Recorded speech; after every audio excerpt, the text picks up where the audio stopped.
seven major, characteristics that drive capitalism right now.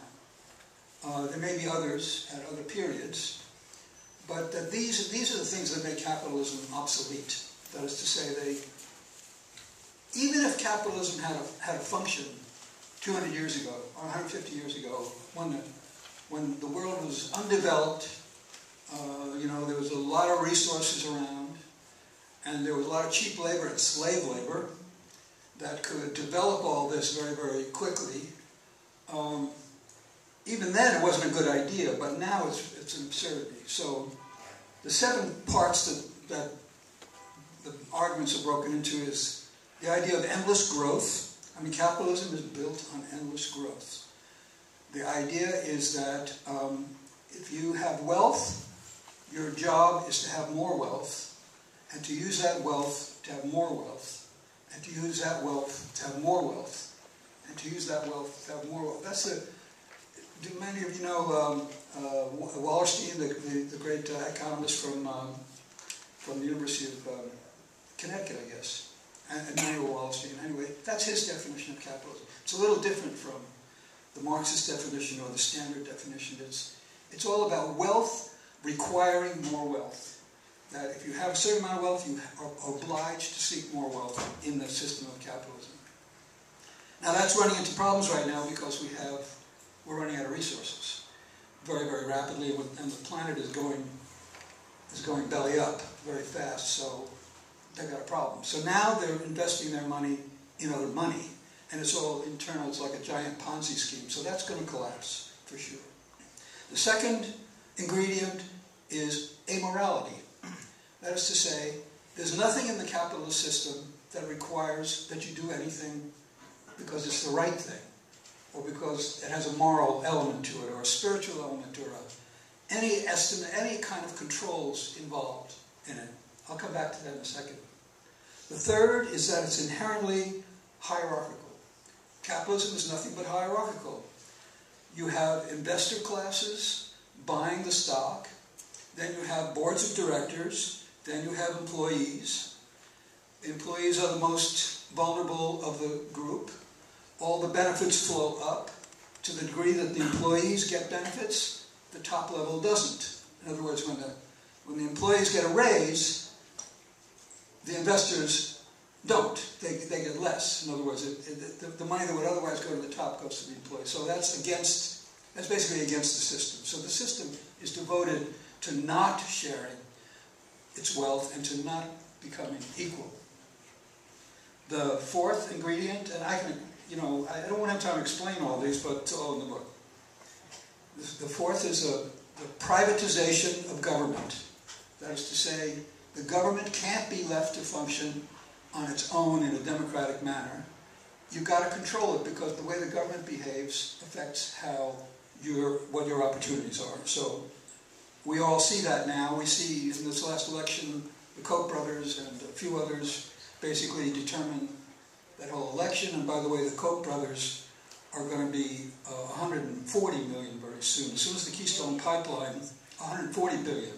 As soon as the Keystone Pipeline is approved, because unbeknownst to a lot of people in our organization who's worked on this, they own a lot of that land in Alberta, and they've kept it quiet. But we found the documents. They own a lot of land in Alberta that will immediately increase their wealth by 30 or 40%. The fifth element is the privatization of consciousness. That's to say, the control of how we think, what we know, how we view things. And that's done largely through control of the media. What people don't know is, generally speaking, is that only 7 corporations, I write books about the media, so I really know this. 7 corporations control 70% of global media. 7 corporations control 70% of global media. That's all media. That's television, radio, movies, billboards, the internet, and newspapers. 7 corporations. And they spend annually in advertising about $500 trillion.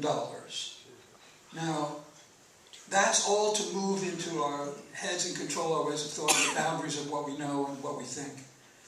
it's a massive takeover of consciousness. Now, we all thought the internet was going to reverse that and provide more democracy. And it provides certain kinds of things that are useful, but I don't see it offsetting what's going on otherwise. The eighth one, the seventh one that I talk about, or the sixth one I talk about in the book, is the inherent propensity toward war. In other words, war is good business. It employs people at low wages. You get to build all these toys, these military toys. Even if you don't use them, you get to build them and profit from them. Then you get to use them, and if you use them, then you get to replace them.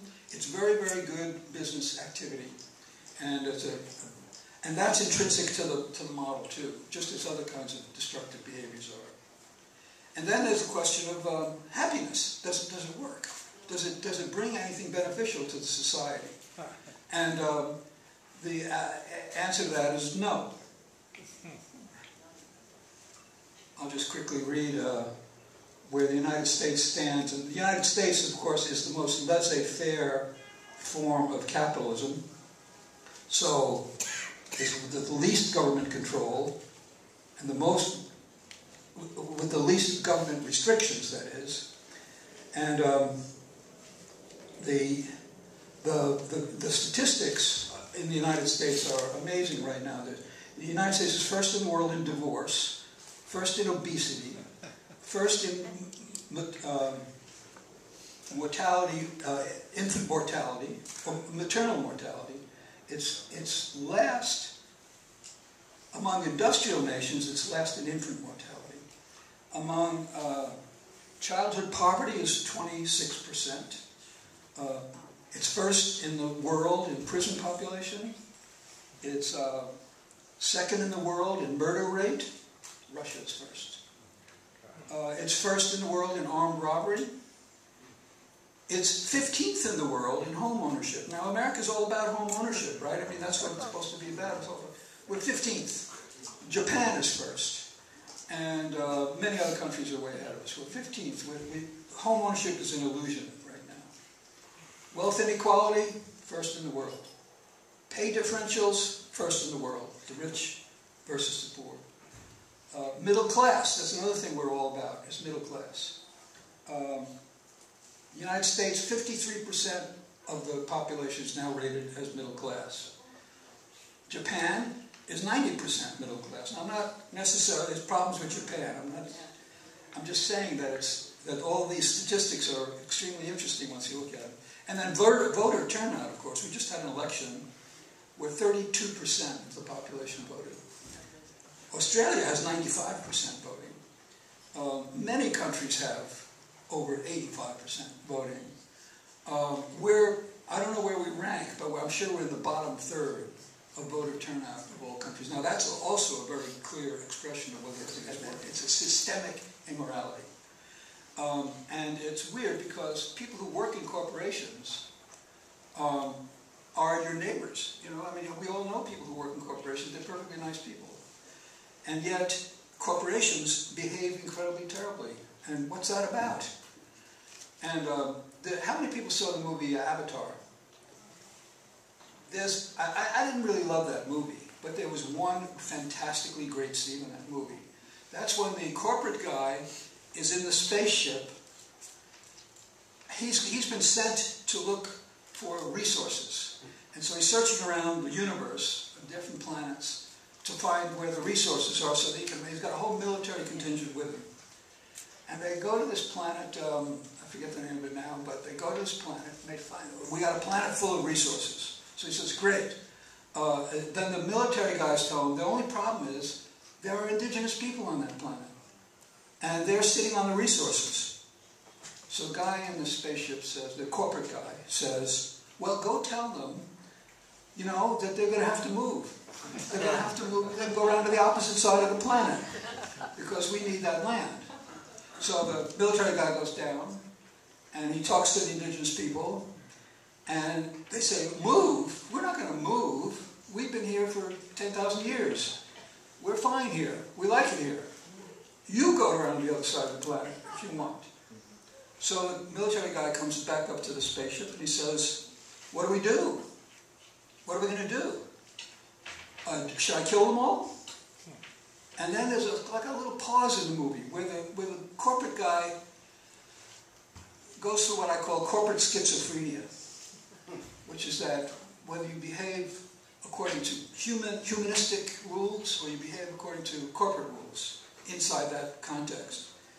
And he says, well, you know, our shareholders really won't like it if we kill all those people. On the other hand, they'll like it even less if we don't get those resources. So, yeah, go down and kill them all. Now that was a very good description, I thought, of how less spectacular problems are faced, the dynamics that you go through.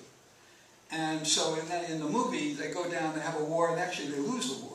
And the Indians win. It doesn't usually happen that way, but that's the way it happens in the movie. And that's because a bunch of white people in the military turn coat and join the Indians. So it's like a white messiah thing in that movie too. But I mean, you see it all the time. You see Union Carbide in India. When Exxon Valdez, released this terrible bunch of fumes that killed 3,000 people in India. And then the Exxon Valdez dumped a bunch of poison on the coast of Alaska. And in both of those cases, I thought an amazing thing happened, which was that the president of the CEO of each of those corporations, Union Carbide and Exxon, went on national television about a week after, or 3 days after this thing happened. And both of them said almost identical things. And these were only about 2 months apart, these events. They both said, I am so sorry. I apologize. We caused a terrible disaster. We've really hurt people and we've hurt nature.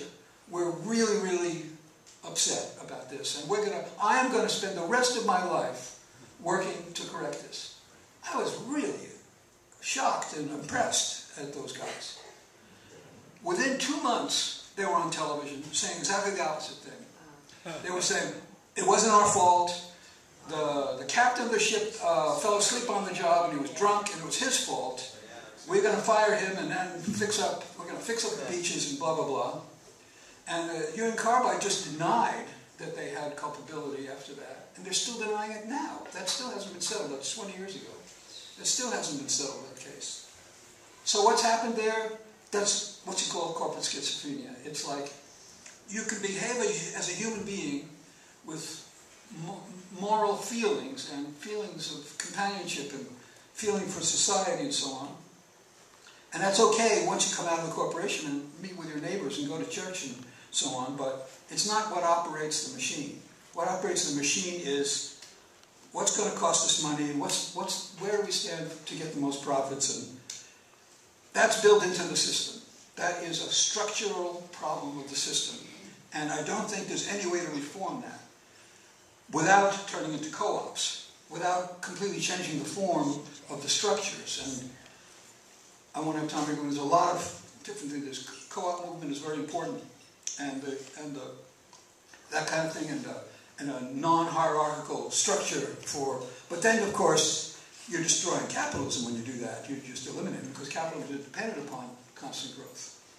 Okay, so that's just a little bit of an illustration of the discussion about morality, especially water, forests, open lands, biodiversity, public services, social security, Medicare, military, healthcare, prisons. Anything that has a chance to produce profits should be privatized. But there's an important missing link in that discussion, ignored by everyone in the mainstream debate: nature. People behave as if our economic system were a self-contained, separate entity residing in its own detached universe, unconnected to realities outside itself, rather than embodying a much larger system from which it evolved and can't escape. Nature cannot be left out. It is, in fact, the most important aspect of the discussion. Growth is made out of nature, transformed. What we call our economy is rooted largely in the process of transforming elements in the natural world into the tools and commodities of human activity, and then betting on the rates that we can continue to do it non-stop forever. To leave the source of it out of our concerns is short-sighted. Now, wherever you're sitting right now, you can look around the room. Everything in your presence began as something from nature. mined from the ground or harvested. The garments you're wearing, your shoes, the chair you're sitting in, the book or Kindle you're holding, the bed you sleep in, the car you drive with its tires, wires, metals, the walls and floor of this room, its carpet, the lights and the switches, the electrical line in the walls, the metals in your kitchen.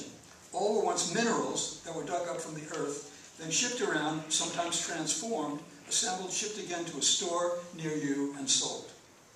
Or else they were living beings, trees, plants, animals, fibers, corals. They had their own worldly existence, their own roles in living ecological systems. Even so-called chemicals and synthetics began as natural elements, later rearranged. Is your shirt made of polyester? Mine is. Polyester is plastic. Plastic is oil. Oil used to be trees, plants, dinosaurs, sunlight. The whole process of finding, recovering, and transforming these minerals and beings into commodities that are shipped around the world and given economic value and bought and sold, winding up in our homes, is what we call economics. The kind of economy we have come to depend upon, capitalism, was until recently highly efficient at delivering these transformations by using profits from previous transformations, and then wagering in financial markets which part of these processes might grow, which might not. Can this go on forever? How can this possibly continue? We're running out of resources. Where all the metals and minerals come from to build more and more cars, and where do we throw away the old ones? How many cars can be built and bought? How many roads can cover the landscape? How many new houses can be built on open land? I'm going to skip forward. We imagined ourselves isolated from the sources of our existence, and we invented instead a myth of endless progress. That's from the Dark Mountain Project, a great community of scholars in London. The fallout from this imaginative era is all around us. A quarter of the world's mammals are threatened with imminent extinction. An acre and a half of rainforest is felled every second.